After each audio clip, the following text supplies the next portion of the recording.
Welcome back, America. I'm Hugh Hewitt. So pleased to welcome for the very first time to the Hugh Hewitt Show, Bari Weiss, media revolutionary extraordinaire and the founder of the Free Press. Good morning, Bari. Welcome to the Hugh Hewitt Show. Thank you so much for having me. I'm excited I'm on the East Coast so I can finally join you.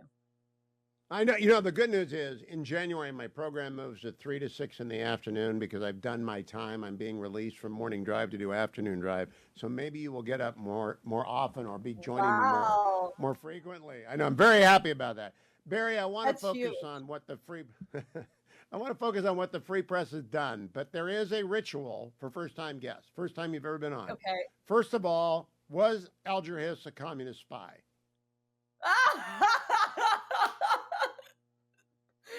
Oh my God, that's hilarious. I thought you were going to ask me something sweet like my favorite Christmas song. I don't know, No, Q. no, I don't know. my But like, you, what you don't know? Of course he was. Come on, Bari, go look up the Venona transcripts. Of course he was. Second question: have you read The Looming Tower? I have read the New Yorker articles that were, I guess, became the Looming Tower, but I haven't read the whole book. And I will never Close lie enough. about something I haven't read. Close Yes, enough, but because why? Lawrence Wright that gives us the pathway to talk about the collapse of the Assad regime, which is going to lead me to the collapse of legacy media. I think legacy media is falling apart Wow, about as wow. fast as Love the love Assad this regime did. No, I was Well, just gonna say I began I love these transitions from the Washington Post to the Assad regime, same sentence. You're like cooking with same gas sentence here. Okay, and same brittleness. I don't know. You're not old enough to remember when Solzhenitsyn was a dissident. He put out a book called The Oak and the Calf, in which he raised the question: what if it's all paper mache? What if the Soviet Union is just paper mache? Turns out he was right. Turns out the Assad regime was right. Are we discovering that legacy media is the same kind of paper mache? well, I definitely think that the objects in mirror are closer than they appear principle has applied to everything that's followed since November 5th. So I was no genius in being able to see that there was a crisis, not in trust, as like that's how it's often talked about. There's a crisis of trust in the media. No, there's a crisis in trustworthiness because it's deserved. And because people armed with social media and X, and frankly, their own eyes and ears, can see when they're being lied to about, to borrow a phrase of theirs, their lived experience. And so COVID was a major one of these things. The effect of lockdown on children, the fiery but mostly peaceful riots of the summer of 2020. Everyone has their moment. And then I think kind of the big kaboom happened on November 5th, where suddenly, Kamala Harris, who was, it was neck and neck, but she was probably going to win. Not only did Trump win, but the Republicans took the House, the Republicans took the Senate, and actually, like, we're we were seeing sort of like a major vibe shift, not just in politics, but I think also in the culture. And the magical words like you're a phobe or you're a racist or you're whatever that seem to have, corporate CEOs down to junior editors sort of trembling at the knees, all of a sudden felt like poof, that no longer worked. And so, you had sort of on November 6th and November 7th, these papers sort of trotting out the same talking points that they'd been using since 2016, 2017. And you just felt like it wasn't working anymore. And so we're in this very exciting, but I think liminal space where the old places still have the distribution networks, they still have the fancy offices. I'm sure they have very, very good free snacks. We have less good free snacks at the Free Press, although we do have free snacks. But what we increasingly have, and I don't just mean the Free Press, I mean the wild, wild west of independent media, we have attention, we have audience Yeah. share. I mean, just You have look at audience what share, an eyeballs and ears. I was on right. Special Report last night with Josh Holmes. Now, there are a few podcasts that I listen to religiously. Honestly, from the Free Press is one, but Ruthless is number one because Ruthless just makes me laugh, and I agree with the guys. And they're just R rated. I want people to understand that. The Free Press is PG 13. I listen to Eli Lake whenever he shows up, I listen to you. I don't know that there's any time left for people who want actual content to waste it on stupid cable shows. And most of cable TV, I've got friends in cable TV, but most of it is just stupid, Barry. It doesn't seem to me like they Well, read. Do you think that is a well, it's problem? just, well, I think it's a great thing for the business that I'm in. And frankly, I think it's a great thing for smart, curious, politically independent Americans, which is who we are reaching at the Free Press. And our bet is that it's actually the majority of the country.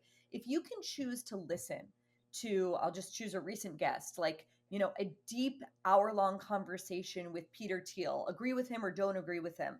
The guy's bets, both in tech and politics, have hugely paid off, so he's seeing around the bend in a way a lot of other people aren't. If you have the choice to listen to that or listen to whatever's happening in the, 50 minutes that the ladies at the View are filling, what are you going to choose if you actually want to learn and there's limited hours in your day? Like, I know what I'm How choosing, and long I'm choosing it every single time. And the thing how that I long can't until HBO realizes that what Bill Maher's model is would be better done by Bari Weiss or Josh Holmes or Comfortably Smug or anyone under the age of 50 who's already got an earned audience on a podcast? When are the cable networks going to figure out they've just got to fire everyone and replace them with people who have actually earned an audience? Well, I think Bill's earned an audience, to be fair, and I think the last 5 minutes of his show have been invaluable for the past few years, especially since October 7th. So I'm all for letting Bill keep his spot, and I think that that's mandatory viewing. But what I'll say, where I'll definitely agree with you is, I can't understand if you're looking at the numbers that a bad episode of Joe Rogan is putting up. If you're looking at Andrew Schultz or Theo Von. I mean, we can all name the people that we most listen to in this independent Mary world, the fifth Catherine column. Ham, Ben Shapiro, you name it. Yep.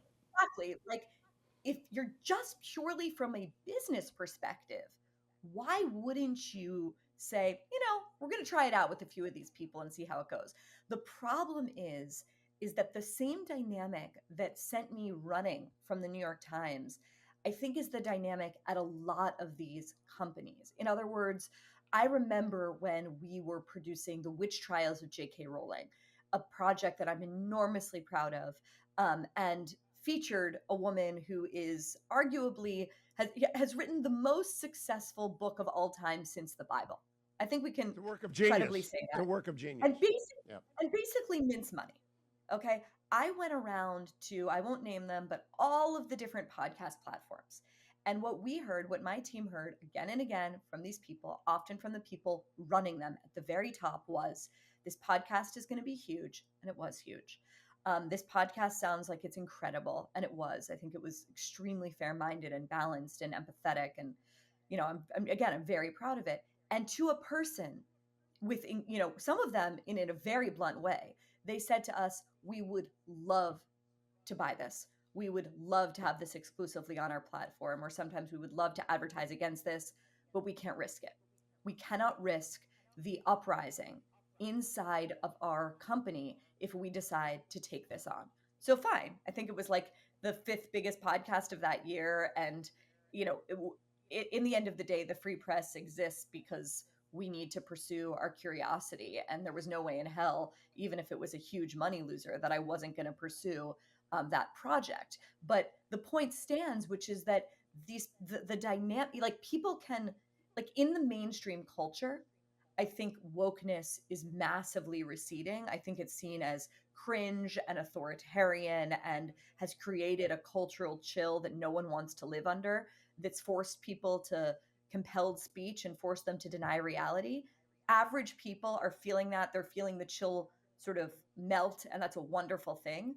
But the reality is that inside a lot of these institutions, that cohort of people still wields a lot of power and still wields a cudgel, which inside those institutions is quite powerful.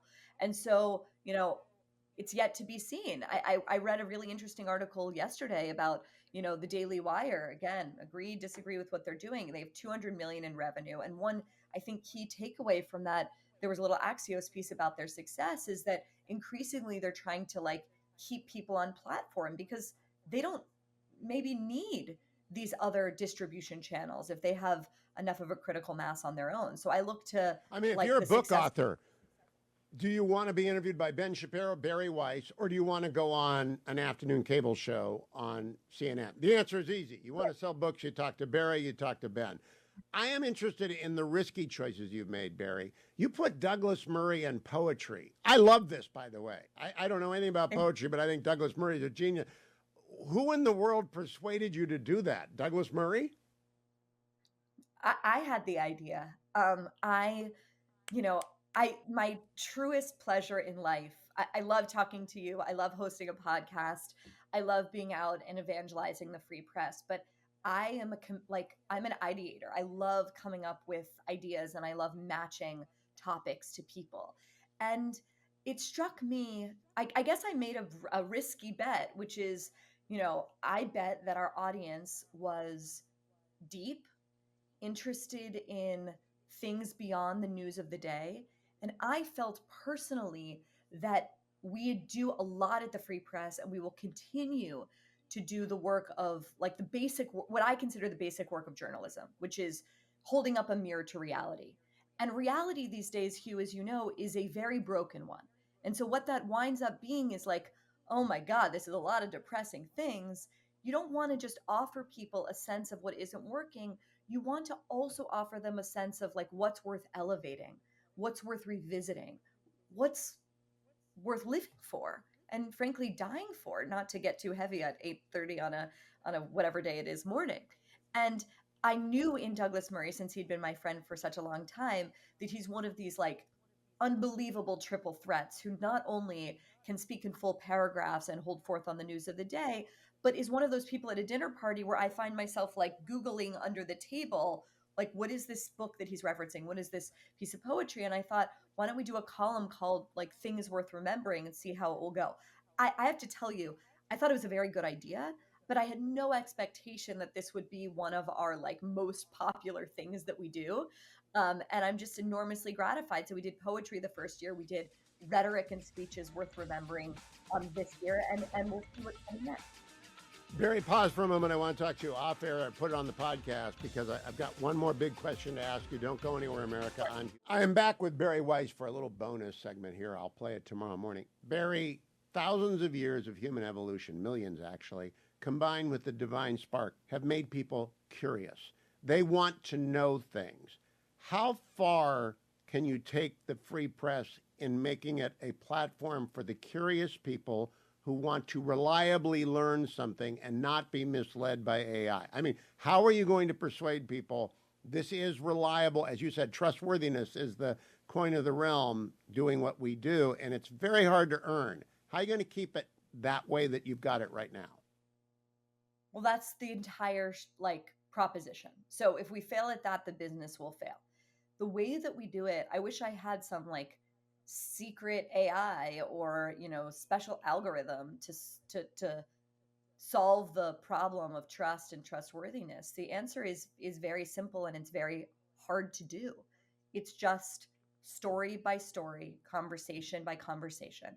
It's sticking to the old rules that have been abandoned that I grew up under, which is two sources for every fact that's in the piece. We assiduously copy, edit, and fact check every single piece we run. And we do this really radical thing, Hugh, which is that when we make a mistake or we get it wrong, we admit it. And there's many pieces I've written for the Free Press with a giant in black caps at the bottom correction. We also do something again that's kind of like fallen out of favor, which is we have an extraordinarily lively comment section, but we first of all welcome and then sometimes even commission letters to the editor. So some of the things that have been the most successful, also I will say that we do at the Free Press are, and there's again no way I would have been able to tell you this, live debates. It turns out people are actually very hungry. They're very thirsty for good faith disagreement, for disagreement that doesn't mean disrespect or dislike, for the idea that, Ben Shapiro and Sam Harris can come on honestly before the election and make the case for Kamala and Trump. And frankly, I think it was better than anything that happened on a debate stage this presidential election season. Or, debating foreign policy between Brett Stevens and Matt Taibbi, or, the after effects of the sexual revolution. every single one of these debates that we've done live in cities across the country have been completely sold out. And so what that's telling me is something not just that's good for business, but like that fundamentally is good for the country, which is that Americans, or many Americans, I would say millions of Americans, don't actually want to live in an ideological silo where they just bathe in the warm bath of their own political biases. They're curious. They want to learn. You're right. And guess The what? muscle memory of America is the Federalist versus the Anti-Federalist. It is a literate Yes. conversation among absolutely opposed forces, but everybody wins. And the free press is how you win this Christmas. Go to the FP.com. I don't know if you're doing a sale for your Christmas thing, but the FP.com is where you go to subscribe. Can you gift a subscription to people, Barry? Yes, you can. And I think it's an incredible gift for the very low price of just $80 a year. And Hugh, I have to say something, which is this is the first time we're meeting. We obviously, I'm sure, have disagreements on any number of political issues, but you have been such a generous champion of our work and of what we do. And I'm just enormously, enormously grateful to you. And so is everyone else at the Free Press. So thank you. Well, thank you, Barry. I'm just one of those curious people who want back what you have given us. So thank you. Thanks to Ben Shapiro. Thanks to everybody at Ruthless. Everybody who's making it fun again, to learn again. Thank you. AM radio held the line for a long time, but now it's time to add to our lineup of sources, and the Free Press is among them. Barry, have a great holiday. Thank you for joining me. You too. Merry Christmas, Hugh. Thanks.